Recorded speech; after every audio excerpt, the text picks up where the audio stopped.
భగవద్గీతకు UNESCO గుర్తింపు లభించింది. భరతముని రాసిన నాట్య శాస్త్రానికి ఆ గౌరవం దక్కింది. UNESCO memory of world register 2025లో రెండిటికి చోటు కల్పించింది యునెస్కో. ఇది ప్రతి భారతీయుడి గర్వించదగ్గ పరిణామమంటూ ప్రధాని మోదీ ట్వీట్ చేశారు. భారతదేశ ఆధ్యాత్మిక సాంస్కృతిక వారసత్వానికి అంతర్జాతీయ స్థాయిలో గౌరవం లభించిందని అన్నారు. భగవద్గీత, నాట్య శాస్త్రం దేశ నాగరికతను, ప్రజల్లో చైతన్యాన్ని పెంపొందించాయని ప్రధాని మోదీ ట్వీట్లో పేర్కొన్నారు.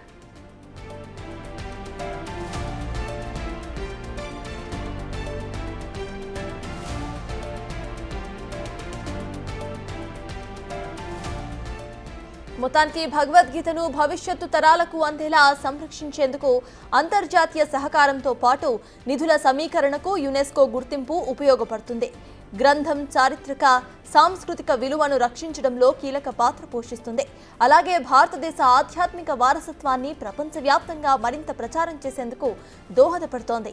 యునెస్కో గుర్తింపు పొందిన విద్యా సంస్థలు, పరిశోధకులు, స్కాలర్స్ భగవద్గీత తాత్విక, సాహిత్య, చారిత్రక అంశాలపై మరింత అధ్యయనం చేయడానికి అవకాశాన్ని కల్పిస్తోంది. ప్రపంచవ్యాప్తంగా భగవద్గీతపై అవగాహనను పెంచుతోంది. అంతేకాదు, పురాతన లిపుల్లో ఉన్న భగవద్గీత డిజిటలైజేషన్ కూడా యునెస్కో గుర్తింపు వల్ల ఈజీ అవుతోంది.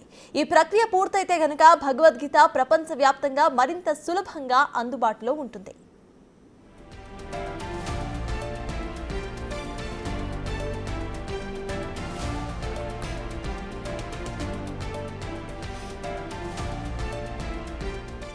భగవద్గీతకు యునెస్కో గుర్తింపు లభించింది. భరతముని రాసిన నాట్య శాస్త్రానికి ఆ గౌరవం దక్కింది. UNESCO memory of world register 2025లో ఈ రెండిటికి కూడా చోటు కల్పించింది యునెస్కో. ఇది ప్రతి భారతీయుడు గర్వించదగ్గ పరిణామం అంటూ ప్రధాని మోదీ ట్వీట్ చేశారు. భారతదేశ ఆధ్యాత్మిక సాంస్కృతిక వారసత్వానికి అంతర్జాతీయ స్థాయిలో గౌరవం లభించిందని అన్నారు. భగవద్గీత, నాట్య శాస్త్రం దేశ నాగరికతను, ప్రజల్లో చైతన్యాన్ని పెంపొందించాయని ప్రధాని మోదీ ట్వీట్లో పేర్కొన్నారు.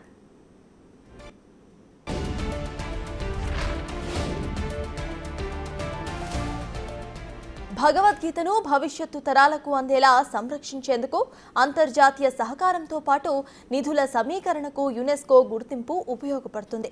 గ్రంథం చారిత్రక సాంస్కృతిక విలువలను రక్షించడంలో కీలక పాత్ర పోషిస్తుంది. అలాగే భారతదేశ ఆధ్యాత్మిక వారసత్వాన్ని ప్రపంచవ్యాప్తంగా మరింత ప్రచారం చేసేందుకు దోహదపడుతోంది. యునెస్కో గుర్తింపు పొందిన విద్యా సంస్థలు, పరిశోధకులు, స్కాలర్స్ భగవద్గీత తాత్విక, సాహిత్య, చారిత్రక అంశాలపై మరింత అధ్యయనం చేయడానికి అవకాశం కల్పిస్తోంది.